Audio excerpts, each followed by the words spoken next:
यत्रैव यत्रैव मनोमदीयं तत्रैव तत्रैव तव स्वरूपं। यत्रैव यत्रैव मनोमदीयं तत्रैव तत्रैव तव स्वरूपं। यत्रैव यत्रैव शिरोमदीयं तत्रैव तत्रैव पदद्वयं ते। दिं दिं दिं दिं दिं दिं दिं दिं दिं दिं तकदुदु दिं दिं दिं दिं दिं तकदुदु दिं दिं दिं तकदुदु दिं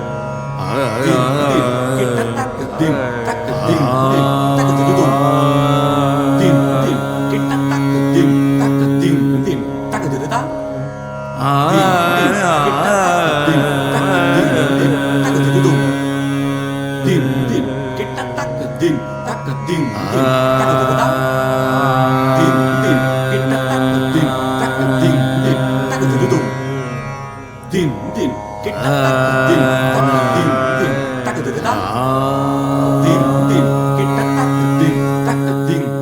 तकदुदु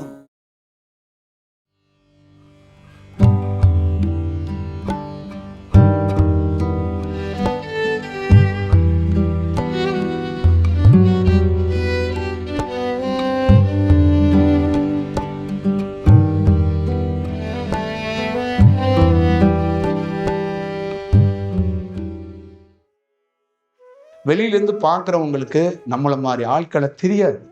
உள்ள இருக்கிறது ஒரு பிரம்மாண்டமான ஒரு அலைவரிசை, அதோடைய வழிகாட்டுதல், அதோடைய வழி நடத்துதல் வேறையா இருக்கு.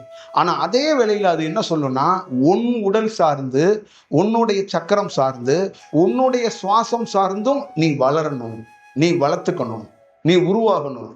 2 வடிவம் இருக்கு. இந்த ஐயா மாதிரி இருக்கிறவங்க ப்ரொஃபஷனல் தியானம் பண்ணவங்க கிடையாது. ஒரு வழிப்போக்கராக ஒரு சூழல்ல போனாங்க, அவங்களுக்கு ஒரு அலைவரிசை வந்து உள்ள இறங்குனுச்சு, அவங்க தன்னையே மறந்துட்டாங்க. இப்ப எங்களை மாதிரி ஆளுங்களுக்கு அது வருது, வந்து ஒரு செயலை உணர்த்துது, மீண்டும் என்ன சொல்லுதுன்னா அது வெளியில போகுது. போகும்போது என்ன சொல்லுதுன்னா, நீ ப்ரொஃபஷனலா தியானம் பண்ணிக்கிட்டே இருக்கணும். நான் அடிக்கடி வந்து போறேன்ல, வந்து போறதுக்கு உகந்த இடமாக உன்னுடைய வீட்டை மாத்து. உன் வீடுங்கிறது உடல். இப்ப நான் வந்து போறேன், அப்பா வந்து போறேன், தாத்தா வந்துட்டு போறேன். உலகத்திலே உயர்ந்த ஒரு நட்சத்திரமாக, வால் நட்சத்திரமாக, ஒரு அலைவரிசையாக உன் உடலுக்குள்ள வந்துட்டு போறேன். அப்போ உன் உடலை நன்கு சுத்திகரி, நன்கு பராமரி. உடல்ல இருக்கிறதுல ரொம்ப முக்கியமான இடம் இடுப்பு பகுதியெல்லாம் நீ சுத்திகரிச்சு சுத்தமா வச்சுக்கணும், ஒரு நல்ல வடிவமா பண்ணணும் அப்படிங்கிற செயலை எமக்கு நிறைய வடிவங்கள்ல கற்றுக் கொடுத்தாங்க. கிட்டத்தட்ட தமிழ்நாட்டில் நான் வந்து ஒரு 1000கணக்கான இடங்களுக்கு, மலைத்தொடர்களுக்கு, குகைகளுக்கு, இந்த மாதிரி ஜீவ சமாதிகளுக்கு, இந்த மாதிரி இடங்களுக்கு நான் போயிருக்கேன். இங்க போனதுக்கெல்லாம் முக்கியமான காரணம் எனக்குள்ள இருந்த ஒரு மகா சக்தி, மகா காற்று. அது இந்த இடத்துக்கு போய் இந்த இடத்துக்குள்ள இருந்து இடுப்புக்கு தேவையான எனர்ஜியை பெற்றுக்க, இதயத்துக்கு தேவையான எனர்ஜியை பெற்றுக்க, 6 சக்கரத்துக்கு தேவையான எனர்ஜியை பெற்றுக்க, தலைக்கு தேவையான எனர்ஜியை பெற்றுக்க அப்படிங்கிறத ஒவ்வொரு இடத்துலையும் மாத கணக்கா, வருட கணக்கா என்னை பிரித்து ஒரு கரெக்டாக ஒரு கால்குலேஷன்ல நிறைய இடங்களுக்கு என்னை எடுத்துட்டு போனாங்க. என்னை வந்து ஒரு வடிவத்துக்குள்ள ஒரு ப்ரொஃபஷனலாக நீங்கள் போய் ஒரு குரு கிட்ட தீட்சை வாங்குறீங்க, மந்திரம் வாங்குறீங்க, ஆசிரமத்தில் உட்காந்து தியானம் பண்ணுறீங்க, வீட்டில் உட்காந்து தியானம் பண்ணுறீங்க. உங்களுக்கும் எங்களுக்கும் என்ன வேறுபாடுனா, சூட்சமத்தில் ஒரு காற்று எங்களுக்குள்ள இருந்து எந்த இடத்த எப்படி கையாளணும், எப்படி யூட்டிலைஸ் பண்ணணும், எப்படி உள்ள வச்சுக்கணும், எப்படி தக்க வச்சுக்கணும், எப்படி பயணிக்கணுங்கிறத ஒரு கிளியரா எங்களை மாதிரி ஆளுங்களுக்கு சூட்சமத்தில் காட்டிக்கிட்டே இருந்துச்சு. அதனால தான் எங்களுக்கு லைவ் உள்ள ஒரு குரு இல்லை, குரு தேவைப்படல். ஏன்னா குருவாக இருக்கக்கூடியது ஒரு இடத்துக்கு என்னை அமுச்சு விடுதுன்னா அந்த இடம் என்னை வரவேற்கும், என்னை வணங்கும். ஏன்னா என்னை அமுச்சு விட்டவர் அவ்வளோ பெரிய ஆளு, அவர்கிட்ட இருந்து வர்றாரு ஒரு பையன். அப்ப அவரு எந்த இடத்துல உட்காரணும், இங்க இருக்கிற இந்த இடத்த சுத்தி இருக்குதுல்ல, இந்த இடத்துக்குள்ள நிறைய பேருக்கு தெரியாது எங்கன்னு உட்காந்து தியானம் பண்ணணும்னே தெரியாது. எல்லா இடத்துலயும் உட்காந்து தியானம் பண்ணிட முடியாது. இவங்க சில பொக்கிஷத்தை சில இடத்துல வச்சிருப்பாங்க. அதை அறிந்தவன் ஒன்று அவரே அறிய வைக்கணும், இல்லை அவரோட பெரிய ஒருத்தர் இருக்காரு அவர் அறிய வைக்கணும், இல்லை நம்ம ஆன்மாவே வளர்ச்சி அடைஞ்சு அறிஞ்சிருக்கும். இந்த மாதிரி வடிவத்தெல்லாம் நிறைய இடங்கள்ல, கன்னியாகுமரி மாதிரியோ, இல்லை நாகர்கோயில் மாதிரியோ, இல்லை திருவனந்தபுரம் மாதிரியோ, இல்லை மேற்கு தொடர்ச்சி மலையில நிறைய இடங்கள் அந்த மாதிரியோ, இந்த மாதிரி இடங்கள் எல்லாத்தையும் இந்த மகா சக்திகள் தான் உணர்த்தி ஒரு வேலை செய்யுது. அப்போ ஒரு காலகட்டத்தில் என்னுடைய வேலை, என்னுடைய குடும்பம், என்னுடைய பணி, இது எல்லாத்தையும் நான் விடுபட்டுட்டு இயல்பா இருக்கிறேன். எனக்கு என் மனைவி, குழந்தைங்க, என் வீடு எல்லாமே எனக்கு ஞாபகத்தில் இருக்கு. ஆனா அந்த வேலையை என்னால செய்ய முடியல. அப்ப அது என்ன சொல்லுதுன்னா, அந்த வேலை செய்யக்கூடியவன் நீ அல்ல. அவங்களுக்கு தேவையானதெல்லாம் வந்து சேரும். உன்னுடைய பணி, உன்னுடைய செயல், உன்னுடைய பாதை இதுதான். நீ இதுல போ. உனக்கு என்னென்ன தேவையோ அது எல்லாமே இங்க இருந்து கிடைக்கும் அப்படின்னு அது சொல்லுது. அப்ப இந்த ஐயா கோம்பையிலிருந்து ஒரு காற்று மாதிரி நகர்ந்து வந்தாரு. நான் ஒரு வழிபோக்கன் மாதிரி நிறைய நகரங்கள்ல நான் வேற ஒரு பக்கம் வர்றோம். அப்ப இவருக்குள்ள இருந்ததும் ஒரு காற்று, நமக்குள்ள இருந்ததும் ஒரு காற்று. அப்ப இந்த காற்றோட தன்மை கிடைக்கும் போதுதான் ஒருத்தர் ஞானிங்கிறீங்க, குருங்கிறீங்க, சித்தருங்கிறீங்க. அவங்க வெறும் சாமியார் பக்தி படிச்சிருக்கிறாங்க, 4 புத்தகத்தை படிச்சிருக்கிறாங்க, இமயமலைக்கு போயிட்டு வந்திருக்காங்க, காசிக்கு போயிட்டு வந்திருக்காங்க, அதனால இவங்களை வணங்கணும் அப்படியெல்லாம் தவறான கால்குலேஷன் போட்டுறாதீங்க. இது படிப்பு மாதிரி அண்ணா யூனிவர்சிட்டியில படிச்சு, இல்லை இங்க இருக்கிற காலேஜில், உயர்ந்த காலேஜில் படிச்சு பட்டம் பெறது கிடையாது. உயர்ந்த காற்று, உயர்ந்த அலைவரிசை, உயர்ந்த செயல் உள்ளே இருந்து தாக்கி அது ஒரு செயல் வடிவம் பண்ணி அது பல நாள் உடலுக்குள்ள இருந்து வாகிச்சு அது வழிகாட்டும் போதுதான் இந்த மாதிரி மாற்றம் கிடைக்கும். ஒருவரை அலைவரிசை இல்லாதவரை, அனுபவம் இல்லாதவரை, தியானம் இல்லாதவரை கும்பிடுறது பாவம். பாவம். அந்த அலைவரிசை இருந்து ஒருத்தர் கும்பிட்டா அது புண்ணியம், அது உயர்ந்த செயல், உயர்ந்த வடிவம் அப்படிங்கிறதுதான் இதோடைய செயல். இந்த செயல், இந்த ஐயாவோ நாமளோ நோக்கம் என்ன? நோக்கம் ஒன்னே ஒண்ணுதான். இந்த ஐயாவுக்கும் சரி, நமக்கும் சரி. இங்க இருக்கிற உடல் எப்படி வேணாலும் யார் வேணாலும் சரி செஞ்சிடலாம். ஆனா ஒரு உயிரை சரி செய்யணும்னா இந்த இயற்கை மட்டும்தான் சரி செய்ய முடியும். இந்த உயிர் விழிப்ப, இந்த உயிர் பசி நீங்க, இந்த உயிர் நல்வழி பெற, இந்த உயிர் இந்த மாயை சுழற்சியிலேருந்து, பிறப்புலேருந்து விடுபடுறதுக்கு தான் எங்களை மாதிரி ஆளுங்களை நகரத்துக்குள்ள இறக்குனாங்க. எங்களை மாதிரி ஆளுங்களை நகரத்துக்குள்ள நடமாட விட்டாங்க. இந்த ஐயா நாகர்கோயிலுக்கு வந்ததும், நாம நாகர்கோயிலிருந்து பணி செய்யறதும் ஒரே நோக்கம்தான். ஒரு தனி மனிதனுடைய உயிர் விழிக்கப்படணும், அது நல்வழிப்படுத்தப்படணும், அது பிறப்பு என்ற சுழற்சியிலிருந்து விடுபடணும். இதுதான் அதோடைய விஷயம். அப்போ ஒரு குரு என்ன மாதிரி ஒரு நுட்பமா உட்காந்து யோசிச்சு பாருங்க. இப்படிதான் ஒரு குரு உருவாகுறாரு, இப்படிதான் ஒரு ஞானிகள் உருவாகுறாங்க. அப்ப நீங்க பொதுவா சித்தர்கள், குரு அப்படின்னு பெனாத்தி அவங்களுக்கு வெவ்வேறு மாதிரி சர்டிபிகேட் எல்லாம் கொடுத்துட்றீங்க. வெவ்வேறு மாதிரி அவங்களுக்கு அவங்க கழுத்துல ஒரு 10 மாலை அள்ளி போட்டு விட்டுறீங்க. அந்த மாதிரிலாம் பண்ணக்கூடாது. ஒருத்தர் எப்படி உருவாக்குறாரு, உங்க பையன் எப்படி உருவானாருன்னு ஒரு கிளியரா, பொய் இல்லாத, கற்பனை இல்லாத ஒரு கதையை நீங்க சொல்லணும். என் பையன், நானும் என் மனைவியும் என்ன மாதிரி சூழல், என்ன மாதிரி வாழ்க்கை, என்ன மாதிரி இடம், என்ன மாதிரி இடத்துல இணைஞ்சோம், எப்படி கரு வந்துச்சு, எப்படி வளர்ந்துச்சு, எப்படி குழந்தை பிறந்துச்சு, அந்த குழந்தை வளர்ந்து என்ன மாதிரி சூழல் இருக்குன்னு நிஜமா சொல்லணும். அதே மாதிரிதான் ஒரு ஞானி, ஒரு தவம் பண்றவன், அவனுடைய வளர்ச்சி, அவனுடைய செயல், அவனுடைய நோக்கம் என்ன?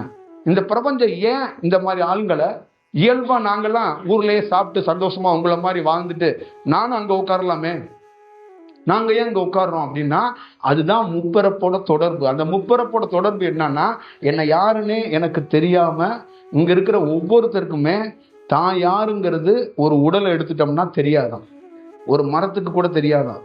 அந்த மரத்துல கூட ஒரு ஞானி உட்கார்ந்து அந்த மரம் என்ன, அந்த மரத்துக்குள்ள இருக்கிற உயிர் என்னங்கிறது அந்த ஞானி அந்த மரத்துக்கு ஞாபக சக்தியை வர வைப்பாராம். ஞாபக சக்தி மறந்தது தான் நம்ம பிறப்புல நம்ம யாருன்னு தெரியாம இருக்கிறோம். கோம்பை இந்த ஐயாவோ நாமளோ இங்க இருக்கிற நிறைய உயிர்களுக்கு நம்மள தெரியாம உட்கார்ந்துருக்கீங்க. நீங்க தெரிஞ்சு உட்கார்ந்துருக்கிறதா நினைச்சுக்காதீங்க, தெரியல. உங்களுக்கு பொறுத்தளவுக்கு ஒரு நம்பிக்கை, ஒரு பெரியவர், ஒரு ஆன்மீகத்துல ஒரு விஷயம் அப்படித்தான். ஆனா அது உயிர் தத்துவத்துல அப்படி கிடையாது. உயிர் தத்துவத்துல எல்லா உயிரும் ஒரு இடத்துல இருந்து ஒரு வடிவத்திலிருந்து தான் வருது. அப்ப அந்த உயிர்களுக்கு உடல் எடுக்கும் போது தன்னை மறந்துடுது. அதுக்கு பிரசன்ட்ல என்ன ஞாபகம் இருக்குன்னா, அந்த உடல் எடுக்கும் போது கான்சியஸா இருக்கிற தாய், தகப்பன், சுத்தி இருக்கிற உறவு, அந்த வாழ்க்கை மட்டும்தான் அதுக்கு ஞாபகத்துக்கு வருது.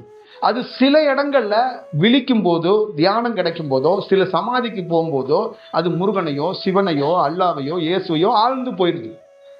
அது அதை தேடுது, அதை நோக்குது, அதோட போகுது. சில இடங்கள்ல சில ஞானிகளையோ, சில குருமார்களையோ அது உறவா பார்க்குது, அப்பா பார்க்குது. எல்லா வடிவத்திலையும் அது தேடுறதுக்கும் அது ஒரு முயற்சிக்குது. ஆனா அதோட இயலாமை என்னன்னா, அது முழுமையா அதை யாருன்னு அதுக்கு தெரியல. அது யாருன்னு அதுக்கு தெரியறதுக்காக தான் ஒரு ஞானி தொடர்ந்து என்ன பண்றாருன்னா, அந்த உண்மை தத்துவத்தை சொல்லி கொடுக்காமையே என்ன சொல்றாருன்னா, நிதானமா இரு, நிதானமா இரு, நிதானமா இரு, உன்னை யாருன்னு ஒரு நாள் தெரியும் தெரியும் தெரியும்னு கூப்பிட்டு. அப்ப நல்ல ஞாபகம் வச்சுக்கணும், இந்தியா முழுக்க, உலகம் முழுக்க ஒரு மன உளைச்சல் ஆகுது, உடல் துன்பப்படுது, உடல் நோய்வாய்ப்பு பற்றோம் அப்படிங்கிறதுக்காக தான் இந்த இது வந்துச்சு, யோகா. அடுத்தது இந்த யோகாவே தியானமா ஆனாச்சு. இந்த தியானத்துக்குள்ளே மூச்சு பயிற்சி வந்துச்சு. இதெல்லாம் எதுக்குன்னா, ஒரு மனிதன் வேலை பளுவுல பாதிக்கப்படுறான், அதே நேரத்தில் உடல் ஆரோக்கியமா வச்சுக்க முடியல, இங்க உணவு பழக்க வழக்கம் வேற மாதிரி இருக்கு. அப்ப கண்டுபிடிக்கிறாங்க. அப்ப இந்த தியானத்தை இந்த மருத்துவத்தோட கொண்டு போய் மிங்கிள் பண்றாங்க. அப்ப வெறும் மருத்துவம் சப்போர்ட் பண்ண மாட்டேது. இந்த மாதிரி நேச்சரோடைய விஷயம், சித்தர்களுடைய ஞானிகளுடைய தியானத்தையும் ஒரு உடல்ல கொண்டு போய் அடாப்ட் பண்ணும்போது அந்த உடல் ரிலாக்ஸேஷன் ஆகுது, அந்த உடலுக்கு தேவையான எனர்ஜி கிடைக்குது. இப்படித்தான் நிறைய நடிகர்கள், நிறைய தொழிலதிபர்கள்லாம் என்ன பண்றாங்கன்னா, தியானம் பண்றது இல்லை, யோகாசனம் பண்றாங்க, ஆசனங்கள் பண்றாங்க. காலையில ஒரு 2 hours ஆசனங்களும் மூச்சு பயிற்சியும் பண்றாங்க. அவங்க கிட்ட போய் கேட்டீங்கன்னா, உயிர் விழிக்கிறதுக்காக பண்றீங்கன்னா, இல்லவே இல்லை. நான் பல நாள் இந்த உடலோட உயிர் வாழணும், தொழில் பண்ணணும், என் குடும்பத்தோட சேர்ந்து வாழணும், அதுக்கு ஆரோக்கியம் எனக்கு முக்கியம். அப்ப நான் சாப்பிட்ற உணவு பழக்க வழக்கத்தை எல்லாம் கட்டுப்படுத்துறதுக்கும், அதே நேரத்தில் அந்த உணவை செரிக்க வைக்கிறதுக்கும் இந்த உடலை நான் ஒரு வழி, ஒரு ஃபார்முலா பண்ணிக்கிறேன் அப்படிங்கிறாங்க. ஆனா நிச்சயமா இது அதற்காக கண்டுபிடிக்கப்பட்டது அல்ல. ஒரு உயிரும் ஒரு உடலும் தனித்தனியா செப்பரேட்டா வேலை செய்யும். ஒரு உடல் தாய் தந்தையோட உஷ்ணத்துல உருவானது, ஒரு உயிர் பிரபஞ்சத்தோட உஷ்ணத்துல உருவானது, ஒரு உயிர் பிரபஞ்சத்தோட இது, ஒரு உடல் தாய் தந்தையோட. அப்ப உடலுக்குள்ள உயிர் இருக்கும்போது தன்னை யாருன்னு அந்த உடல், அந்த உயிருக்கு தெரியாது. அப்ப அந்த உயிரையும் அந்த உடலையும் ஒரு வடிவத்துல கனெக்ட் பண்றதுக்காக தான் யோகா, மூச்சு பயிற்சி, தியானம் தான். இப்ப இந்த உடல் தனியா வேலை செய்யும், உயிர் தனியா வேலை செய்யும். ஒரு காலகட்டத்துல உடலையும் உயிரையும் கனெக்ட் பண்ணணும். இந்த உடல் இந்த உயிருக்காக ஒத்துழைக்கணும், இந்த உயிரோடைய வேல்வியோ புரிஞ்சுக்கணும். இந்த உயிருக்கான ஒரு தாட் ப்ராசஸ் இருக்கு, இந்த உயிருக்கான ஒரு பணி இருக்கு. அப்ப அந்த உயிருக்கான பணியை யார் உதவுவா அப்படின்னா, அம்மா, அப்பா, அண்ணன், தம்பி, இவங்கெல்லாம் 10%, 20% தான். ஒவ்வொரு உடலும் தான் உயிர் வளரணும்னா அது உதவணும். அப்ப அந்த உடலை உயிரோட கனெக்ட் பண்ணணும்னா இந்த தியானமோ, இந்த யோகாவோ, இந்த மூச்சு பயிற்சியோ தேவைப்படுங்கிறதுக்காக தான் ஞானிகள் இதை வெளிப்படையா எழுதுனாங்க, சொன்னாங்க, பேசினாங்க. இது ஒரு தனி மனிதன் ஐடி கம்பெனியில வேலை செய்யறான், வாத்தியாரா வேலை செய்யறான், பெரிய எழுத்தாளரா இருக்கிறான், அவனுக்கு ஹெல்த் இஷ்யூ வந்துடக்கூடாதுங்கிறதுக்காக இது கொடுக்கப்பட்டது அல்ல. ஆனா இங்க தவறா புரிஞ்சுக்கிட்டு இதை ஒரு ஹெல்த் இஷ்யூக்காக, இது உடலை நல்ல ஃபார்முலாவில் வச்சுக்கிறதுக்காகன்னு இந்த மாதிரி மாத்திட்டாங்க. இது ஒரு ஜிம்மு மாதிரியும், ஒரு பரதநாட்டியம் ஸ்கூலுக்கு போற மாதிரியும், ஒரு இந்தி கிளாஸுக்கு போற மாதிரியும், இது ஏதோ ஒரு படிப்பனை மாதிரி இந்த தியானத்தையோ இந்த யோகாவையோ கொண்டு வந்துட்டாங்க. அது அப்படி இல்லை. அப்ப ஒரு ஞானியோடைய இவங்களுடைய தத்துவம்லாம் என்னன்னு கேட்டீங்கன்னா, உன் துன்பத்தை சரி செய்யறது இவங்களுக்கு ஒரு பெரிய விஷயம் இல்லை. ஆனா இவங்க எதுக்கு ரொம்ப ஃபீல் பண்றாங்கன்னா, உன் உயிர் விழிச்சு அதுக்கு ஒரு நல்ல தன்மை கிடைச்சிச்சுன்னா பிறப்புல இருந்து விடுபடுங்கிறாங்க. அப்ப உயிர் விழிச்சா அது என்ன ஆகும் தெரியுங்களா? உயிர் விழிச்சுச்சுன்னா உங்களுக்குள்ள நேச்சர்லயே நீங்க தேடாமலே ஒரு பொருள் உங்ககிட்ட கிடைக்குமா கிடைக்காதான்னு உங்களுக்கு தெரியறதுக்கு வாய்ப்பு இருக்குங்கிறாங்க. ஒரு உயிர் விழிச்சா ஒருத்தன் அனாவசியமா கோவப்பட மாட்டானா, அனாவசியமா தன்னை உடலையோ தன்னையோ வர்த்திக்க மாட்டானா. உயிர் விழிக்காதவன் தான் என்ன பண்ணுவான்னா, அவன் ரொம்ப அலட்டிக்குவான். காலையில் இங்கே போயிடணும், மத்தியானம் அங்கே போயிடணும், சாயந்தரம் இங்கே போயிடணும், இங்கே இப்படி இருக்கிறோம், அங்கே அப்படி இருக்கிறோங்கிறது இந்த அலட்டுறதுக்கு காரணம் உயிர் விழிக்காதது. அப்போ உயிர் விழிச்சா அந்த உயிர் என்ன பண்ணுன்னா, தன் மாதிரி நல்ல சக்தி வாய்ந்த எந்தெந்த உயிர் எங்கே இருக்கோ அதை நோக்கி அது பிரயாணிக்க தொடங்கும், அது பயணிக்க தொடங்கும். அது ஒரு நல்ல வழியே இருக்கும். அதனால தான் ஒரு குரு சொன்னாரு, நீ எந்த வேலையும் செய்யாத, நான் உன்னை கவனிக்கிறேன், நான் உன்னை பார்க்குறேன், நான் பார்த்தா பிறப்புலேருந்து நீ விடுபடுவ. பிறப்பு நீ எல்லா வேலையும் செஞ்சுக்க, நீ சாப்பிடு, நான்வெஜ் சாப்பிடு, நல்ல சாப்பாடு சாப்பிடு, சப்பாத்தி சாப்பிடு, படி, மனைவியோட இரு, குழந்தையோட இரு, எல்லா வாழ்க்கையும் நீ இயல்பா செய். ஆனா கொஞ்சம் கொஞ்சமா நான் உன் உயிரை விழிக்க வைக்கிறேன். அந்த உயிர் விழிச்சுச்சுன்னா நீங்க 45 ஆண்டுகள் 50 ஆண்டுகள் உன் குடும்ப வாழ்க்கையை முடிச்சுட்டு ஒரு நாள் உயிர் விழித்தவன் பிறப்புல இருந்து விடுபடுவான். அப்ப இந்த பிறப்பு எதுக்காக பிறந்தோம், முன்னாடி ஏன் பிறந்தோம், அடுத்தது என்ன சூழல் அப்படிங்கறது தெரிஞ்சு அந்த மாயை பிறப்புல இருந்து விடுபடுறதுக்கு ஒரு வாய்ப்பு கிடைக்கும்னா, ஒருத்தருடைய உடல்ல ஒரு உயர்ந்த காற்று போய் பல உயிர்களை விழிக்க வைக்கிறதுக்காக நகரத்துக்குள்ள போகுது. உயிர் விழிக்கிறதுக்கு உயர்ந்த அலைவரிசை வழிகாட்டுது. இந்த ஊர்ல இந்த மக்கள் எல்லா விஷயத்துக்குள்ளயும் தொடர்பு பண்ணுது. அது மட்டும் இல்லாம முன் ஜென்மத்தோட தொடர்புல இங்க இருக்கிற அந்த பகுதியில இந்த வடிவத்துல பல நாள் பல வடிவங்கள்ல நாமெல்லாம் இந்த பகுதியில வந்தவங்க தான். இந்த பிறப்புல இந்த வடிவத்துல புதுசா உங்களுக்கு தெரியும் நம்மள. அப்ப அந்த அலைவரிசையா இந்த இடத்தையெல்லாம் அது பழக்கப்பட்டது. அப்ப அதோடைய நோக்கம், அதோடைய விஷயம் பிற உயிர்களை விழிக்கிறதுக்கு ஒரு வாய்ப்பை அது உருவாக்கி கொடுக்குது அப்படிங்கிறத நீங்க பார்த்துக்கணும். அதோடைய தத்துவத்துல தான், அதோடைய அடிப்படையில தான் நம்ம ஒரு வேலையை நம்ம சொல்றோம், செய்யணும்னு நினைக்கிறோம். அப்போ உங்களை பார்க்கறது 1% கூட பக்தி மார்க்கத்துல இல்லை. முதல்ல அடிப்படையா தெரிஞ்சுக்கணும். அதே மாதிரி உங்களுடைய நோயோ, உங்களுடைய பணமோ, உங்களுடைய கஷ்டமோ, உங்க பிள்ளையோட எதிர்காலமோ, உங்களுடைய எதிர்காலத்தை சரி செய்யறது ஒரு பெரிய விஷயம் கிடையாது. ஒரு சூரியன் மேல ஒரு மேகக்கூட்டம் படிந்திருக்கும். அந்த மேகக்கூட்டம் சூரியனை ரொம்ப நாள் மறைச்சு வைக்க முடியாது. ஒரு நாள் மேகக்கூட்டத்தை கிழிச்சிட்டு சூரியன் வெளியில வந்துடும். அந்த மாதிரி தான் உங்களுடைய கஷ்டம், நோயெல்லாம். இது காலத்தோடைய சுழற்சியில, நேரம் காலத்தோட சுழற்சியில நீங்க அப்படி சிக்கி கொண்டு நிக்கிறீங்க. ஆனா இதெல்லாம் ஈஸியா வந்துடும். ஆனா ஒரு ஞானியோ ஒரு பிரபஞ்சமோ என்ன ஃபீல் பண்ணுதுன்னா, மகனே இந்த சாப்பாடு இந்த பணம் எல்லாம் எளிதா கடந்துடலாம்டா, பிறப்பு என்ற அந்த மாயை சுழற்சியில நீ சிக்கிக்க கூடாது, அதுல விடுபடணும். அதுக்கு குறைந்தபட்சம் ஒவ்வொரு தனிநபருக்கும் பல ஆண்டுகள் தேவைப்படும் அதுல அந்த ப்ராசஸுக்குள்ள. அதனாலதான் ஒரு ஞானிகள் வர்ற இடத்துல மக்கள் வரணும், பார்க்கணும், போகணுங்கிறது. இப்ப உங்களுக்கே தெரியாம உங்க உடலுக்குள்ள, உங்க உயிருக்குள்ள ஒரு ஆனந்தம் இருக்கும். உங்க உயிருக்குள்ள ஒரு ஆனந்தம் இருக்கும். இந்த உலகத்துல புருஷன் புள்ள எவனுமே உயிரை சந்தோஷப்படுத்த முடியாது. வீணா போன சாக போற உடலை சந்தோஷப்படுத்திட்டு கிடக்குறாங்க எல்லா பேரும். உங்களுக்கு சாப்பாடு வாங்கி தருது, சப்பாத்தி வாங்கி தருது, உங்களுக்கு குளிப்பாட்டுறது, பவுடர் வாங்கி தருது, சென்ட் வாங்கி தருது, புடவை வாங்கி தருது. எவன் உயிருக்கு வாங்கி கொடுத்தான்? எல்லாம் உடலுக்கு தான். இந்த உயிருக்கு ஞானி மட்டும்தான் வேலை செய்ய முடியும். வேற எவனாலையும் வேலை செய்ய முடியாது. உயிரை அறிந்தவனால் மட்டுமே உயிருக்கு பணி செய்ய முடியும். அதனாலதான் இன்ன வரைக்கும் நம்ம இந்தியன் உள்ள உலகம் முழுக்க கான்ஸ்டியூஷன் படி உயிரை எவனுமே பார்த்ததே கிடையாதுன்ட்டான். உயிரையே எப்படி இருக்குன்னு மருத்துவத்திலே தெரியலன்ட்டான். ஏன்னா அந்த உயிரை பற்றி அறிந்தவர்கள் ஞானிகள் தான். அந்த ஞானிகள் அப்படின்னா எவன் ஞானி அப்படின்னா அந்த உயிராவே இருக்கிறது இருக்குல்ல, அது ஞானினா ஞானி கிடையாது, அது பேரே உயிர் தான். அது உயிரா தான் இருக்கு, அது காற்றா இருக்கு, அது ஒளியா இருக்கு, அது அலைவரிசையா இருக்கு. அந்த வடிவத்துல இருந்து அது ஒரு பேர் செயலா நாளைக்கு உங்க உடலுக்குள்ள அது சஞ்சரிச்சுச்சுன்னா என்ன மாதிரி நீங்களும் மாறிடுவீங்க.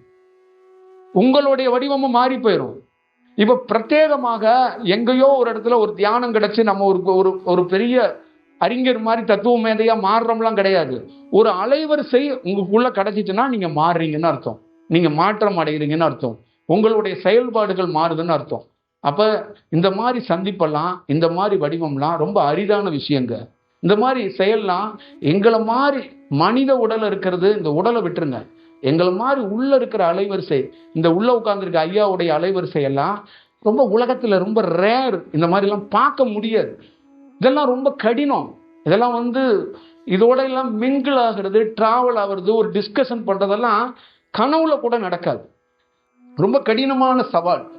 ஏன்னா இதோட போக்கெல்லாம் எனக்கு தெரியும். நீங்க பண்ற தியானம் வேற, நான் பண்ற தியானம் வேற. என்னோட தியானம் எப்படின்னா, 1000 நாகப்பாம்புகள் என் மேல சுழண்டு நின்னா எப்படி இருக்கும், 1000 நாகப்பாம்புகள் ஒரு சுத்தி நின்று என்னை முறிச்சா எப்படி இருக்கும், அப்படிதான் எங்களோட தியானம்லாம் நடக்கும். நீங்க நினைக்கிற மாதிரி ஒரு சாதாரண தியானம், சாதாரண வடிவம்லாம் நடக்காது. தியானம்னா ஒரு பெரிய ஒரு மலையில பல எண்ணெய் கொப்பரைகளை வச்சு நெய் தீவம் ஏற்றுவாங்கல்ல, அந்த மாதிரி நடக்கும் எங்களுக்குள்ள தியானம். அப்ப எப்படி இருக்கும், அப்ப அதோடைய போர்ஸ் எப்படி, அதோடைய எனர்ஜெட்டிக் எப்படியாப்பட்டது, என்ன மாதிரி வேலை, அப்ப நம்மளால வெளியில வர முடியாதுங்க. அந்த மாதிரி ஒரு அனல், ஒரு வடிவம் வந்து உள்ளுக்குள்ள நடக்கும். அப்ப இந்த வடிவத்தெல்லாம் மக்களுக்கு புரிய வைக்கிறது ரொம்ப கடினம், ரொம்ப கஷ்டம். இதெல்லாம் வந்து கிளாஸா, இதெல்லாம் ப்ரொஃபஷனலா, இதெல்லாம் எடுத்து சின்ன சின்ன டீட்டெயிலுங்கெல்லாம் பேசுறது ரொம்ப கடினம். ஏன்னா இதெல்லாம் ஒரு ஸ்டேஜுக்குள்ள பேசினாலும் உயர்ந்த அலைவரிசை என்னன்னா, நம்ம எல்லை மீறி போயிட்டோம்னா நமக்கே பனிஷ்மெண்ட் தான். நம்மளுடைய நமக்குன்னு ஒரு வரையறை இருக்கு. அந்த வரையறைக்குள்ளதான் நம்மளே பயணிக்க முடியும். அதுதான் சூழல், அதுதான் வடிவம்.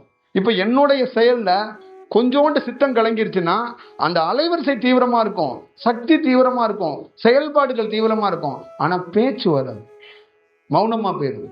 அப்ப நம்ம வந்து பரிபாசையில ஏய் அடக்க போடா, தெக்க போடா, ஏன்டா அப்படி சுத்துற, 2 மாடு வருது போடுறான், அந்த சிவப்பு மாட்டை வாங்கிட்டியா, அந்த பச்சை வெட்டியை கட்டிட்டியா, இப்படிதான் பேசிட்டு அலையணும்.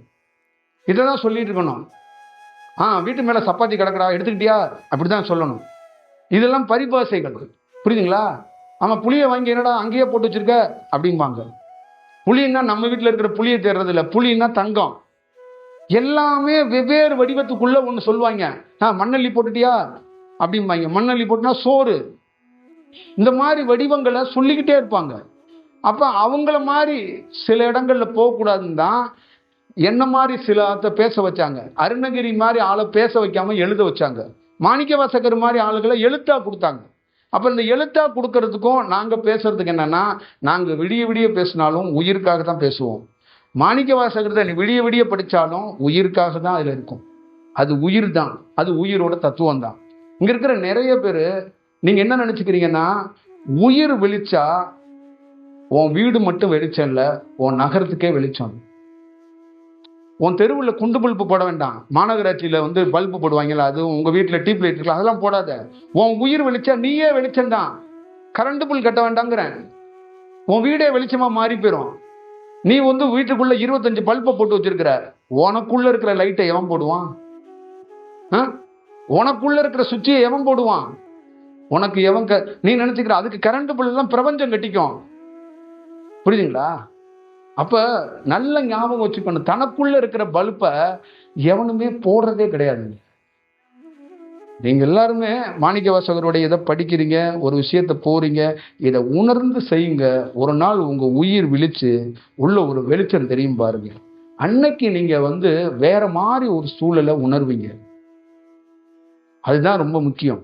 நம்ம ஆளுங்க ஒரு சின்ன கனவை கண்டுட்டு, சின்ன காட்சியை கண்டுட்டு அப்படியே பரிதவிக்கிறாங்க, அப்படியே ஒரு மாதிரி ஒரு கிறங்கி வர்றாங்க. புரியுதுங்களா?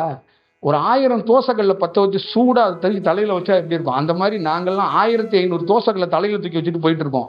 நீங்க சின்னோண்டு ஒரு தியானத்தை பார்த்துட்டு நீங்க ஒரு பெரிய நண்டு கதையை சொல்லிட்டு உட்காந்துருக்கீங்க. இப்போ ஒரு 1/2 கழிச்சு கேள்விக்கு என்ன பதில், நீங்க ஏதாவது கேள்வியை சொன்னா எனக்கு ஒரு தியானம் வருது, அது அப்படியே லெஃப்ட்ல போகுது, அப்படியே மேலே ஏறுது, அங்கே நிக்குது, உங்களை மாதிரியே பண்ணுது, உங்களுக்கு என்ன பண்ணுச்சோ அதே மாதிரி செய்யுதுன்னு கேட்கலாம். ஆனா இதெல்லாம் தாண்டி ஒண்ணு இருக்கு அப்படிங்கிறது ஒண்ணு இருக்கு. அப்ப நம்மளுடைய சூழல் என்னன்னா, நீ சொல்றத நான் கேட்கணும்னு இல்லை, உனக்கு என்ன வேணுங்கிறத தெரிஞ்சதுதான் இந்த உடல் கிடையாது, உள்ள இருக்கிற ஆன்மா, உள்ள இருக்கிற சோலுக்கு தெரியும். இப்போ உள்ள இருக்கிற சோலுக்கிட்ட போய் மறைக்க முடியாதுங்கிறத நம்ம தெரிஞ்சுக்கணும். அப்ப அந்த சோல் உன்னை எப்படி டீல் பண்ணும், எப்படி உன்னை ஹேண்டில் பண்ணும்னா, காலத்தை அறிஞ்சு இவனுக்கு இப்ப வேணும். இங்க இருக்கிற எல்லா பேத்துல ஒரு 10 பேத்துக்கு இன்னைக்கு உடனே தீர்வு நடக்கும். பாக்கி எல்லாத்துக்கும் கால நேரம் பார்த்து அப்படியே பிரிச்சு பிரிச்சு பிரிச்சு நடக்கும். சில பேருக்கு ஆன் ஸ்பாட்லயே நடக்கும். லைஃப்ல அவங்களால நினைச்சு பார்க்க முடியாத ஒரு விஷயம் ஆன் ஸ்பாட்லயே நடக்கும். அப்ப அதெல்லாம் எது எப்படின்னா, கேட்டு வாங்கிறது கிடையாது, எனக்கு கொடுத்துருங்க அப்படின்னு வாங்குறது கிடையாது. அதெல்லாம் தானா அந்த உயிர்லேருந்து அது நடக்கிற விஷயம் அப்படிங்கிறத நம்ம வந்து புரிஞ்சுக்கணும். அப்ப நிறைய இடங்கள்ல இந்த உயிர் சம்பந்தமா, இந்த தியானம் சம்பந்தமா நிறைய ஞானிகளை பத்தி மக்கள்கிட்ட புரிதல் இல்லை. அதுதான் பெரிய பிரச்சனையா இருக்கு. இப்ப நிறைய பேருக்குள்ள இதை பக்தியா கொண்டு போறதுனாலதான் நம்மளை பிறர் பார்க்கும்போது என்ன பண்றாங்கன்னா வேற மாதிரி பார்க்கறாங்க. அப்ப அதோடைய உண்மைத்தன்மை தெரியாதனால்தான் நம்ம மதத்தாலேயோ ஜாதியாலேயோ இல்ல உருவ வழிபாட்டினாலேயோ விலகி விலகி நிற்கிறோம். அதை ஒரு திருப்திகரமா செஞ்சுக்க முடியல, அது ஒரு கிளியரா செஞ்சுக்க முடியல. ஒவ்வொரு தனி மனிதனும் இறையை வழங்குவது, இறையை தேடுவது தனக்காக தான். நீ உன் உயிர் விழிச்சா நீ உலகத்துக்கு பொதுவானதாயிருவ. நாங்க வந்தோடனே சொன்னேன், உனக்காக தான் நீங்க வந்திருக்கிற, இந்த ஊருக்காக யாரும் வரலன்னு சொன்னேன். அப்ப இந்த ஊருக்காக நீ ஏன் வரலன்னா, உன் உயிர் விழிச்சா நீ உனக்காக வேலை செய்ய மாட்டேன், இந்த ஊருக்காக வேலை செய்ய, இந்த உலகத்துக்காக வேலை செய்வான், அந்த நகரத்துக்காக வேலை செய்வான். அப்ப தனக்காக வேலை செய்யற ஒவ்வொரு ஜீவனும் அந்த உயிர் விழிக்க விழிக்க தான் என்ற செயல் மறந்து, தனக்கு வேலை செய்யறத மறந்து இந்த உலகத்துக்காக பணி செய்ய கிளம்பிடும். அப்போ ஒரு நல்ல சூழல் உருவாகும், அப்போ நல்ல வடிவம் உருவாகும். அப்போ உன்னை என்ன பண்ணணும்னா, பிரத்யேகமாக உனக்கு சோறு போட்டு உன்னை வளர்த்து உன்னை ஆளாக்கி அதுக்கு ஒரு 4 பேர் பாதுகாப்புக்கெல்லாம் தேவை கிடையாது. நீ இண்டிவிஜுவலியாக மாறிடுவ, நீ இண்டிவிஜுவாலிட்டியாக மாறிடுவ. உனக்கு தேவையானது உன்னை தேடி வரும். உயிர் விழித்தவனுக்கு யாரும் சோறு போட வேண்டாம், உயிர் விழித்தவனுக்கு யாரும் புடவை எடுத்து கொடுக்க வேண்டாம், உயிர் விழித்தவனுக்கு யாரும் மாதம் இவ்வளவு தொகைன்னு கொடுத்து உதவ வேண்டாம். அது எங்கிருந்து வருமோ அங்க வரும். அவ்வளவுதான் இதோடைய வடிவம். அப்ப இந்த இடத்துக்குள்ள எல்லாம் அன்னதானம் அப்படின்னா, அன்னதானம் தானா நடக்கும். அதுக்கெல்லாம் சில பிரத்யேகமா காரணம் இருக்கும். அப்ப அவங்க அன்னதானத்தெல்லாம் எப்படி பண்ணுவாங்கன்னா, ஆசீர்வாதமா பண்ணுவாங்க. ஒரு சாமி இருக்கிற இடத்துல 4 சோம்பேறிகள் சாப்பிட்டுட்டு தூங்கிட்டு இருக்கிறதுக்காக அன்னதானம் பண்ண மாட்டாங்க. இங்க சோறு தின்னா உன் உயிர் விழிக்கணும், இங்க சோறு தின்னா உன் கர்ம வினை தீரணும், இங்க சோறு தின்னா உன்னுடைய வாழ்க்கையோடைய போக்கு மாறணும். அப்படின்னா தான் இங்க சோறு திங்க முடியும். இங்க ஹோட்டல் கிடையாது, சோறை தின்னுட்டு துண்டை விரிச்சிட்டு தூங்குறது. இது ஹோட்டல் கிடையாது, இது பெரிய ஞானிகள் பெரிய உயர்ந்த அலைவரிசை வாழ்ற இடம். அப்ப அந்த அலைவரிசை வாழ்ற இடத்துல ஒரு சோறு திங்கிறோம்னா அது தன்னுடைய வாழ்க்கையோடைய போக்க மாற்றும். உயர்ந்த காலேஜ் கல்வி இந்த ஸ்கூல்ல எல்லாம் நம்ம படிப்பு பட்டம் படிப்பெல்லாம் படிக்கிறோம்ல, அதோட பெரிய இடம் இது, பெரிய யூனிவர்சிட்டி இது. இந்த யூனிவர்சிட்டியில ஒருத்தன் உட்கார்றது, ஒருத்தன் சாப்பிட்றது, ஒருத்தன் நடக்கிறதெல்லாம் அவன் உயிர், அவன் வாழ்க்கை, அவனுடைய போக்கு எல்லாமே மாறி, அவனுடைய செயலே மாறிடு. அவனுக்கே தெரியாது. அவன் சில இடங்கள்ல நாம தான் இந்த வேலையை செஞ்சோமான்னு அவனுக்கே வியப்பா இருக்கும். அவனுடைய வாழ்க்கையில நிறைய விஷயங்கள் அப்படி நடந்துடும். அப்ப அவனுடைய வீடு வழி நடத்துறது, அவன் மனைவி குழந்தைய பாத்துக்கிறதுலயே ஒரு புதுமையான ஆளா கூட மாறிடுவான். ஏன்னா அவனுக்குள்ள அந்த பக்குவத்தையும் அந்த பலப்படுத்துறதையும் உருவாகிறதுக்கு நிறைய வாய்ப்புகள் இருக்கு. அதனாலதான் நான் இந்த மாதிரி இடங்கள்ல நாம உட்கார்ந்து இந்த மக்களோட உரையாடுறதுக்கு மெயின் காரணம், நமக்கு கொடுக்கப்பட்டிருக்க நோக்கம் செயல் என்னன்னா, இந்த மனித குலம் எல்லா சூழ்நிலையும் அவங்க வாழணும், அவங்களுக்கான வாழ்க்கையை வாழணும், அவங்க வாழ்க்கையை அவங்க வாழட்டும், அவங்க கணவன், அவங்க குழந்தை, அவங்க வாழ்க்கை அவங்க பிடிச்ச மாதிரியே வாழட்டும். ஒரு நாள் அந்த வாழ்க்கையில அவங்களே விடுபட்டு வர்றதுக்கு, இயற்கையா உயிர் விழிக்கிறதுக்கு ஒரு வாய்ப்பை தான் நம்ம இது பண்ணோம். இதான் விஷயம். இப்ப இன்னைக்கு நீங்க இங்க சாமியாரா மாறுங்க, குருவா மாறுங்க, தியானம் பண்ணுங்க, சிவனை பிடிச்சுக்கங்க அப்படின்னு நம்ம சொல்ல வரல. நீங்க உங்களை பிடிச்சுக்கங்க, உங்க குடும்பத்தை பிடிச்சுக்கங்க. உங்க முதல் ஃபர்ஸ்ட் ப்ரியாரிட்டி எது கொடுங்கன்னா, இந்த பிறப்போட நோக்கம், ஒரு வீட்டுல இருக்கிறீங்க, 2 குழந்தை இருக்கு, கணவன் இருக்கிறான், தகப்பன் இருக்கு, தாய் இருக்கு. இதுல இயல்பா நீங்களா இயற்கையா விடுபட்டு வரணும். அதுக்கு காரணம் உங்க உயிர் விழிக்கணும். இப்ப நாங்க சாமி வந்துருச்சு, குரு வந்துட்டாரு, சிவன் வந்துட்டாரு, ரொம்ப உயர்ந்த பெரியவர் வந்திருக்கிறாருன்னு என் பொண்டாட்டிகிட்ட போய் சொன்னானே, என் பொண்டாட்டி நீங்க போயிட்டு வாங்கன்னா சொல்லுவாங்க? அவர் உயர்ந்த பெரியவர் வரட்டும், நீ போய் பருப்பு வாங்கிட்டு வான்ருவாங்க. அவரெல்லாம் வருவார் தான், நீங்க போங்க போய் வேலையை பாருங்க அப்படின்றாங்க. அப்ப இதெல்லாம் என்ன பண்ணுதுன்னா, ஒரு காலகட்டத்துல அவங்களெல்லாம் வாயடக்கி வச்சுச்சு, அவங்களெல்லாம் யோசிக்க விடாம இந்த பொருளை பதம் பார்த்து பக்குவம் பார்த்து, ஒரு கர்ப்பிணி தாய்கிட்டேருந்து ஒரு குழந்தைய எப்படி அழகா ஆப்ரேஷன் பண்ணாம சுவை பிரசவத்துக்கு அது வெளியில தள்ளுது பாருங்க. அந்த மாதிரி ஒரு ஞானி ஒரு தியானத்துல ஒருத்தன் டெவலப் ஆகுறான், உயிர் விழிக்குதுன்னா, துன்பம் இல்லாம, துயரம் இல்லாம, கண்ணீர் இல்லாம, சாபம் இல்லாம, பாவம் இல்லாம அந்த வீட்டிலேருந்து அழகா சுப பிரசவமா வெளியில வருவான். இப்ப பொண்டாட்டி, புள்ள, மாமியார், மாமனார், நம்ம தகப்பன், தாய், உறவு எவனும் சவிக்கலையே, சவிக்க உடலையே. அதானே நல்ல தியானம். தன்னுடைய கொழுப்படுத்த தியானம், கொழுப்படுத்த ஆன்மீக பயணத்துக்காக பொண்டாட்டி புள்ளிய ரோட்ல விட்டு வரக்கூடாதுல்ல. அப்ப தியானத்துல உயர்ந்தது எது தெரியுமா? சுத்தி இருக்கிற 4 பேர்த்தையும் உன்னால காப்பாற்ற முடியலன்னா நீ எப்படி 400 பேரை காப்பாத்துவ? வெறும் 4 பேர் உன் வீட்டுல இருக்கிறாங்க, அந்த 4 பேரை உனக்கு சிவன் பைத்தியம் பிடிச்சிருச்சுன்னு வெளியில ஓடியாந்துட்டேன்னா, அந்த 4 பேரை சாவ விட்டானா நீ எப்படி சிவனை பார்ப்ப? யமனை தான் பார்ப்ப. நீ சிவன்லாம் பார்க்க முடியாது. சிவனை பார்க்கணும்னா தியாகம் வேணும், தியாகம் வேணும், தன்னையே அர்ப்பணிக்கிற தியாகம் வேணும். தியாகத்தால மட்டும்தான் சிவனை அடைய முடியும். அப்ப தியாகம் என்ன தியாகம்னா, தன்னை சுத்தி இருக்கிற உறவு கூட அந்த உயிர் துன்பப்படக்கூடாது. அப்ப அந்த உயிருக்கும் ஒரு வழிவகைய சிவனே செய்வான். அது வரைக்கும் காத்திருக்கணும்.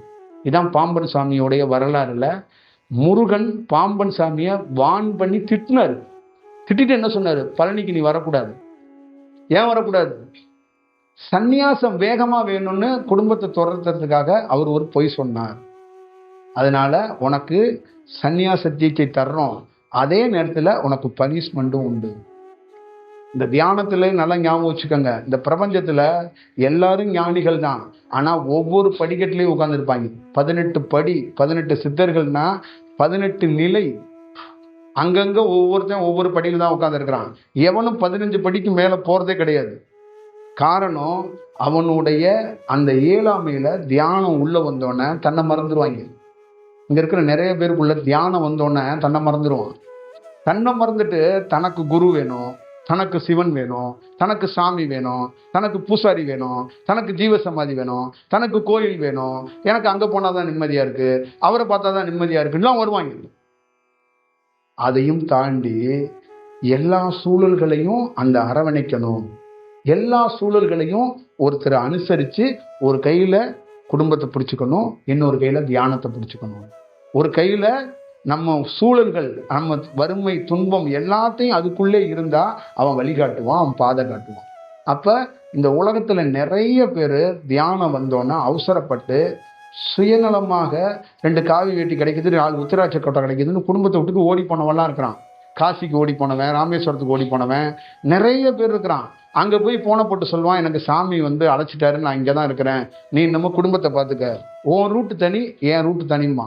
அவன் தலைகளை நின்று தண்ணி குடித்தாலும் காசியில் அங்கே ஒன்றுமே பெற முடியாது. ஏன்னா அங்கே சுற்றி என்ன வச்சுருக்கான்னா, பொண்டாட்டியோ பிள்ளையோ தாயோ அவ சாபம் இருந்தால் உனக்கு தீட்சை கிடையாது, ஓடி போயிரு. இது சிவனே அப்படித்தான், சிவனே அப்படித்தான். ஏன்னா எல்லாத்தோடைய விஷயத்திலிருந்து எவன் ஒருத்தன் ஆசீர்வாதம் வாங்கிட்டு வர்றானோ அவனுக்கு தான் ஞானம் கிடைக்கும், அவனுக்கு தான் உயர்ந்த செயல் கிடைக்கும். அதனாலதான் நான் பல சூழல்ல சொன்னேன், தயவு செய்து உங்க குடும்பத்தை எல்லாம் நீங்க விட்டுறாதீங்கப்பா, குடும்பம் ரொம்ப முக்கியம்ப்பா. குடும்பத்துல பொண்டாட்டியோ பிள்ளையோ நமக்கு ஏத்த மாதிரி இருக்க மாட்டாங்கப்பா, மாயையா தான் இருப்பாங்க. ஆனா அந்த மாயையில் இருக்கிறவங்கள்ட்டையும் நீங்க ஒரு நல்ல சூழல்லேருந்து தான் விடுபட்டு வரணும். அப்போ இயற்கையாக வரணும். அப்போ இயற்கைக்கு நீதியா எதுவும் நடக்கக்கூடாது.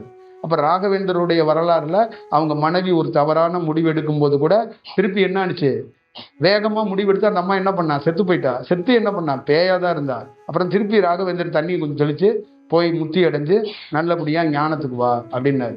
அப்புறம் தண்ணி எடுக்க போனா ஒரு தாய், யாரு, நம்ம பரசுராமனோட தாய், ஒருத்தருடைய அழகை பார்த்துட்டு அவளுக்குள்ள ஆசை வந்துடுச்சு.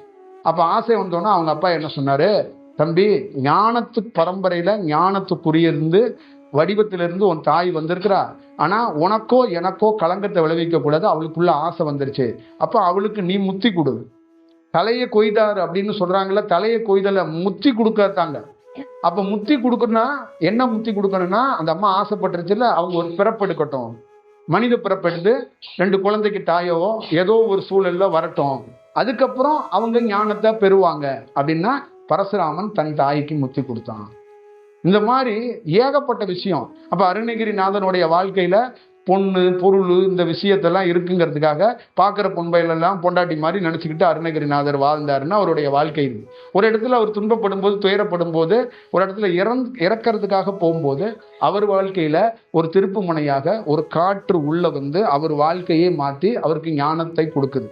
அப்போ அந்த ஞான வடிவத்திலேருந்து அவர் பல நாள் உட்கார்ந்து தியானம் பண்ணி மௌனமாகி தன்னை யாரு, தனக்கு எதுக்காக இந்த பிறப்பு, ஏன் இந்த மாதிரி சுத்தி தெரிஞ்சோம், ஏன் இந்த மாதிரி வேலைங்கிறத உணர்ந்ததுக்கு அப்புறம் திருப்புகளை எழுதுறாரு, ஒரு வடிவத்துக்குள்ள வர்றாரு.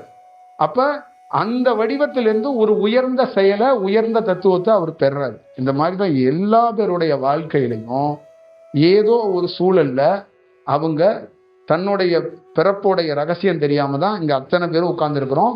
அதனால என்கிட்ட இருக்கிற எல்லா பேரும் இங்க வந்திருக்கவங்களும் சொல்றேன், ஃபர்ஸ்ட் ப்ரியாரிட்டி முதல்ல உங்க குடும்பத்தை கொடுங்க, 2வது ப்ரியாரிட்டி தான் குருவுக்கு கொடுக்கணும், கடவுளுக்கு கொடுக்கணும். ஏன்னா இந்த இந்த பிறப்புல நீ ஒழுங்கா காப்பாத்துவங்கிறதுக்காக தான் உனக்கு ஒரு பொண்ணை கல்யாணம் பண்ணி கொடுத்துருக்குறோம். நீ ஒழுங்கா வாழ்வன்னு தான் ஒரு புருஷனை உங்ககிட்ட கொடுத்துருக்குறோம்.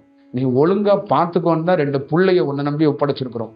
அதை நீ ஒழுங்கா பார்த்துக்காம நீ கிறுக்கு முறுக்கு பண்ணனா மொத்தமா உன் வாழ்க்கையை முடிச்சு விட்டுருவோம். இதை பார்த்துக்கோ. அப்ப முதல் பிரியாரிட்டி குடும்ப மாயை தான், துன்பம் தான், துயரம் தான். ஆனா அதுல எப்படி கடக்கணுங்கிறத குரு கற்றுக் கொடுப்பார். ஆமையும் முதலையும் கடல்லையும் இருக்கும், ஆறுலையும் இருக்கும்.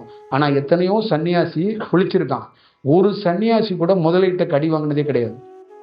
ஒரு சிவனடியார் கூட முதல்ல கடிச்சதே கிடையாது. காடு மலைகள்ல அதிகமா தியானம் பண்ணவன் ஞானிகள். எவனாவது ஒருத்தன் நாகப்பாம்பு கடிச்சு செத்துருக்கானா? எவனாவது சிங்கத்துக்கிட்ட புலிகிட்ட கடி வாங்கியிருக்கானா?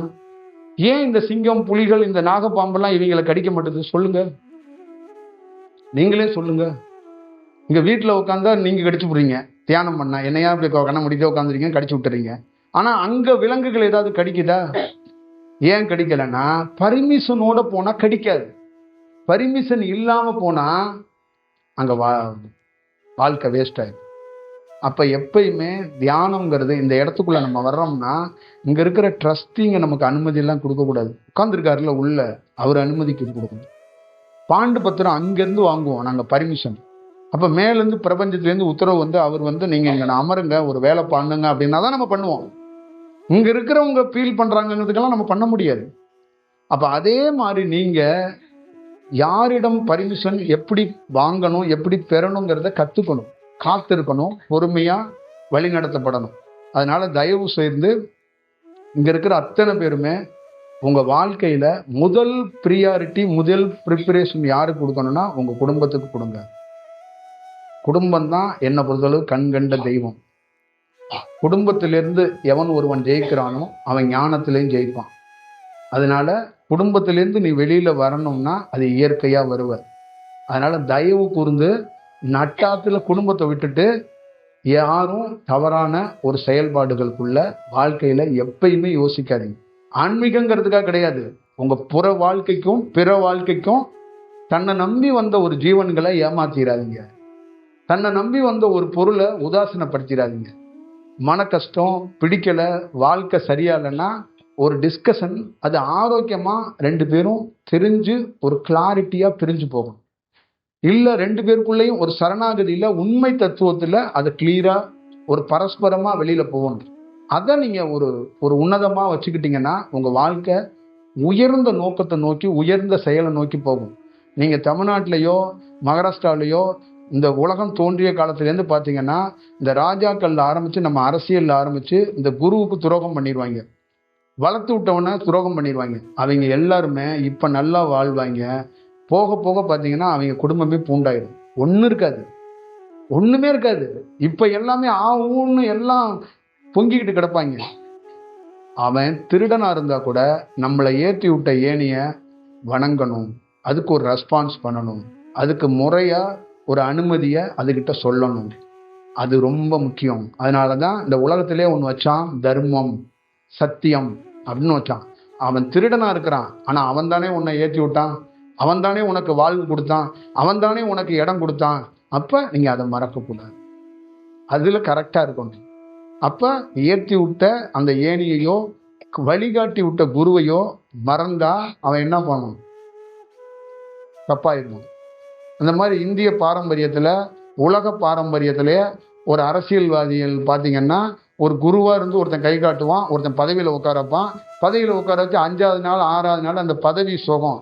எங்க ஊர்ல எல்லாம் சொல்லுவாங்க, நான் சின்ன வயசுல ஊரை விட்டு ஓடி போயிட்டேன்.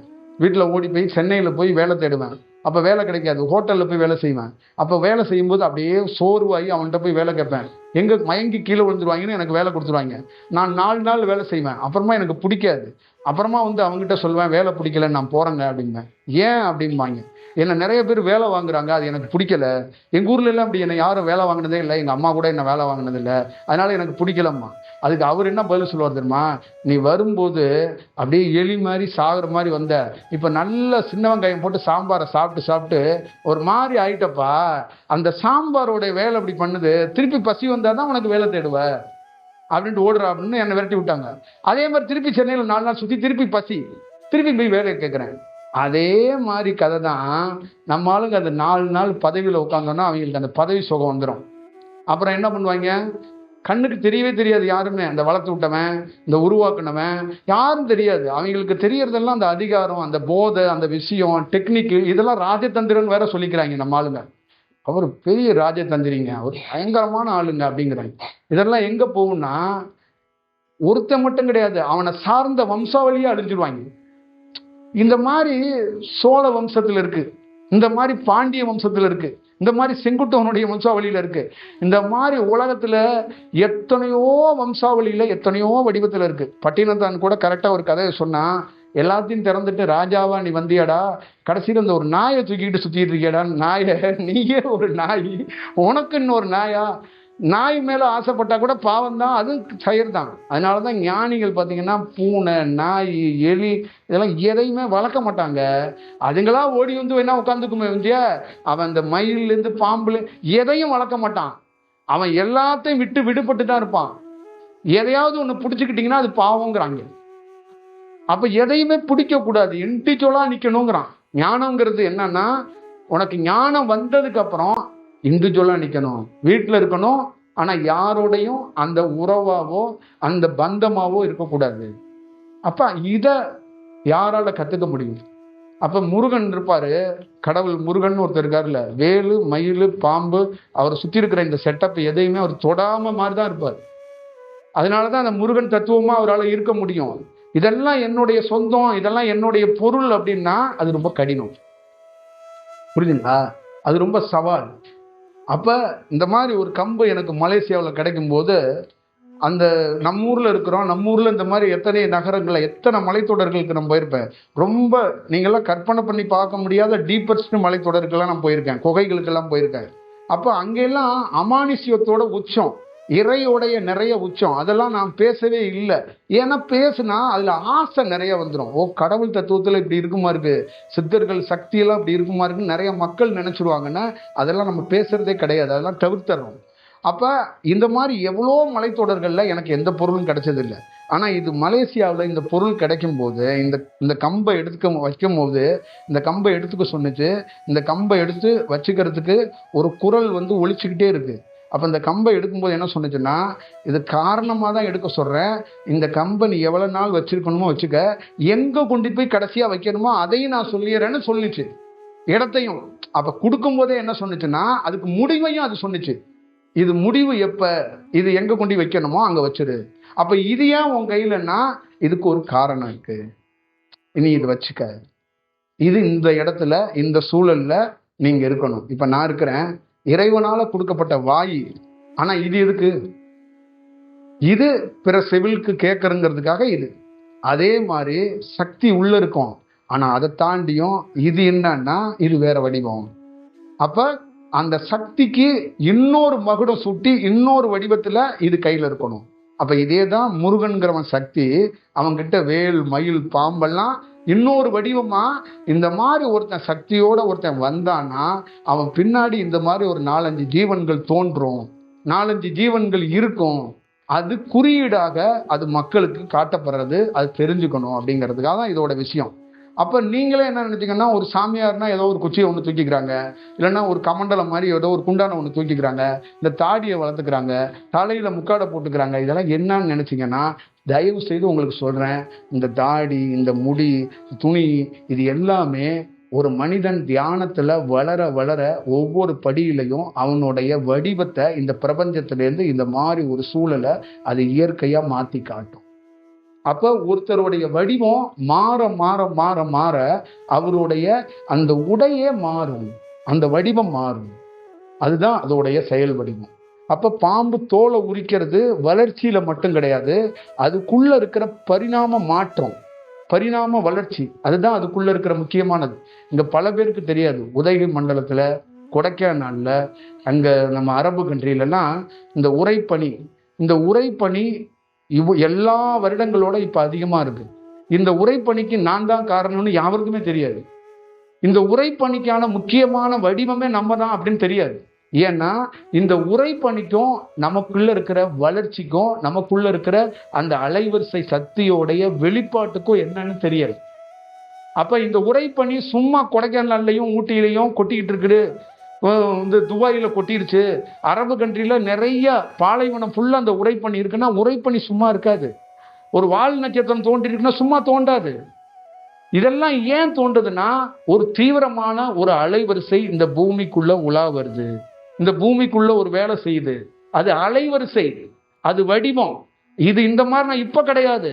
4000 ஆண்டுகள் 5000 ஆண்டுகள் மனித குலம் தோன்றும் போதெல்லாம் இந்த பிரபஞ்சத்திலிருந்து இந்த மாதிரி ஒரு நல்ல விஷயத்துக்கோ உலகம் அழியறதுக்கோ இந்த மாதிரி சிம்டம்ஸ்கள் தோன்றும். இந்த மாதிரி வடிவத்தை பிரபஞ்சம் காட்டி கொடுக்கும்.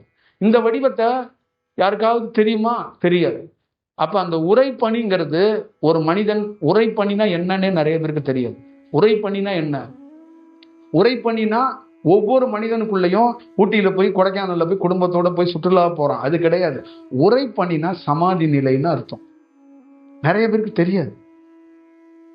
தண்ணியா ஓடுனா அது நிலவுன்னு அர்த்தம். அவன் தான் நிர்வாண நிலையில இருக்கிறான்னு அர்த்தம். அவன் தண்ணியே அந்த சூரிய தன்மையில கலந்து அந்த தண்ணியே உறைந்து ஐஸா மாறுதுன்னா அவன் சிவனாக இருக்கிறான்னு அர்த்தம். சிவன் எங்கெங்கெல்லாம் இருக்கானோ அங்க பனி பொழிவு இருக்கும். சிவனுடைய உச்சபட்சம் அந்த அனுபவங்கிறது அந்த உறைந்த பனியாக அப்படி கொட்டும். இதான் வடிவம். அப்ப இந்த செயல் வடிவத்தை தியானம் பண்ற ஒவ்வொருத்தருக்குள்ளேயும் பின்னாடி இருக்கிற பெடரியும் முன்னாடி இருக்கிற நெத்தையும் உறைபனி மாதிரி அப்படியே உறைஞ்சு வந்து 2 சுவாசமா அப்படியே கிளாட் ஆகி ரத்தம் எல்லா நாணங்களும் அப்படியே ஒரு மாதிரி ஆகி அப்படியே சமாதிக்கு அவனையே மறந்து அப்படியே ஒடுங்குவான். அது உறைபனியா அப்படியே உறையும், உராயும். அப்படியே அந்த நாத விந்துன்னு சொல்றீங்கல்ல, உனக்கு தண்ணியா ஆறா ஓடுது, எனக்கு தண்ணியா ஓடல, எனக்கு நாகசுரமா கேட்குது. உன்னுடைய நாத விந்து, உன்னுடைய பெண்ணுக்கு இருக்கிற சோனி தான் தண்ணி. என்னுடைய நாத விந்து நாகசுரம் வாசிச்சா அதுல இருந்து ஒரு சத்தம் வரும் பார்த்தியா, அந்த மாதிரி என்னுடைய நாத விந்து அந்த இசையா இருக்கு. இந்த இசையா இருந்தா மட்டும் பத்தாது, ஒரு நாள் உறைபனியா மாறணும். அப்ப உறைபனினா இங்க சொல்லித்தர வரட்டு தியானத்தை பிடிச்சுக்கிட்டு இப்படியே சுவாசத்தை மேலே ஏற்றி கீழே ஏற்றி இங்கிட்டு கவனிச்சு அங்கிட்டு கவனிச்சு புருவ மத்திய கவனிச்சு இந்த மூக்கு துவாரத்தை கவனிச்சு எதோ கவனிச்சு போராடுறான்ல. ஒரு உறைபனி என்பது, ஒரு சுவாசம் என்பது மேலே ஓடி கீழே ஓடி பல ஆண்டுகள் இப்படி சஞ்சரிச்சு இருந்து ஒரு நாள் இந்த புருவ மத்தியையும் இந்த பெடரியும் உள்ள நடுநாடியா 63 நாயமார்கள் இருக்கிற அந்த நடுநாடியா இந்த உச்சிப்புளிய சென்று பாயிண்ட் வச்சு அந்த நடுநாடி உறைபனியா ரெண்டும் அப்படி ஒடுங்கும். அப்படியே வந்து உறைஞ்சிரும். அந்த காற்று அப்படியே உராய்ந்து நின்றுங்க. இதான் சமாதி. இதான் உயர்ந்த சமாதி. இதான் சிவன். இதான் சிவனுடைய தத்துவம். இதான் சிவனோட வடிவம். அப்ப புருவ மத்திய தனியா வேலை செய்து புருவத்திலேருந்து எனக்கு காட்சி கிடைக்குதுன்னா நீ நீர் தத்துவத்துல இருக்கிற. பெடரி தனியா வேலை செய்தனாலும் நீர் தத்துவத்துல தான் இருப்ப. இது ரெண்டும் உறையும் பனியா அந்த உறைந்து அப்படியே ஒடுங்கி நீ சமாதியில போய் அப்படியே பேர் அமைதியா மாறிட்டனா அதான் சிவன். அவர் தான் சிவபெருமான். அப்ப சிவபெருமான் எங்க இருப்பாருன்னா அந்த ஐஸா இருப்பாரு. அந்த பனிலிங்கம் இருக்குல்ல, அங்க பாத்திருக்கீங்களா பனிலிங்கம்? கைலாயத்துல பாத்தீங்கன்னா அந்த மலையை வந்து மலைத்தொடர் வந்து அப்படியே மேக குளோட்டோட அந்த அந்த அந்த உறை பனி அப்படியே கொட்டிக்கிட்டே இருக்கும். அப்ப எந்த ஞானி பெரிய உயர்ந்த இந்த உலகத்திலே உயர்ந்த ஞானி இருக்கிற இடம் பாத்தீங்கன்னா தர அப்படியே கால் வைக்க முடியாது, அவ்வளோ கூலிங்கா இருக்கும். தர கால் வைக்க முடியாது. அப்ப தர கால் வைக்க முடியலன்னா அங்க சிவபெருமான் இருக்கிறான்னு அர்த்தம். சிவபெருமான் இருக்கிறதுக்கு அடையாளம் அந்த பனி அப்படியே ஐஸா இருக்கும். இதுதான் அதோட விஷயம். தான் அண்டார்டிகா கடல் எல்லாம், நான் அண்டார்டிகா கடல்லாம் இந்த பிறப்புல போனதே கிடையாது. அங்க இருக்கிற அத்தனை வடிவத்தை நான் பேசுனதுக்கு முக்கியமான காரணம் அந்த உறைபனியோடைய வடிவம், அந்த உறைபனியோடைய செயல். சமாதிங்கிறது நாம நினைக்கிற மாதிரி 2 சுவாசத்தையும் இப்படி இப்படி ஓட்டி இப்படி சேர்க்கறதெல்லாம் கிடையாது. நம்ம ஊர் வாத்தியார் பிடி வாத்தியாருங்க சொல்லி தராங்களா தியானம். இந்த தியானத்தெல்லாம் சிவபெருமான்கிட்ட எடுபடாது. நம்ம ஊர் கொத்து புரோட்டா போடுற கதை இதெல்லாம். சிவபெருமான் அது கிடையாது. உறைபனிங்கிறது அது அப்படியே அப்படியே ஒண்ணு சேருங்க. உண்மையான ஒரு இணைப்பு இருக்குல்ல, அப்படியே 2 காற்று அப்படியே இணைந்து அப்படியே உறைபனியா அப்படியே அப்படியே உறைஞ்சு அப்படியே நின்றும். இதான் விஷயம். இதான் சமாதி. இதான் காற்றோட மிகப்பெரிய தத்துவம். இதான் சிவனுடைய முழு சிவபெருமானுடைய வடிவம். சிவபெருமானே ஒரு ஐஸ் தான். அப்ப சூரியனாக இருந்து வெப்பமாக இருக்கிறவர் சிவபெருமான். அந்த வெப்பமாக இருந்தா பணி செய்ய முடியாது. அப்ப அந்த வெப்பமாக இருக்கிறது என்ன பண்ணுதுன்னா ஒரு இடத்துல ஐஸா அப்படியே மாறு. அதுக்கு யார் பெரிய உதவி செய்யறான்னா இந்த நிலவு. இந்த நிலவு தான்.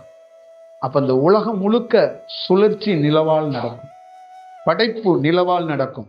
வெறும் பார்வையாளர் நெற்றிக்கண் எதுன்னா சூரியன். சூரியன் பார்த்துக்கிட்டே இருப்பான். அப்ப சூரியன் ஒரு இடத்துக்குள்ள களத்துல இறங்கும் போது இந்த இந்த சில்னஸா அப்படி மாறி ஒரு இடத்துல வந்து நிற்கும் போது வேற வடிவம் ஆகும்.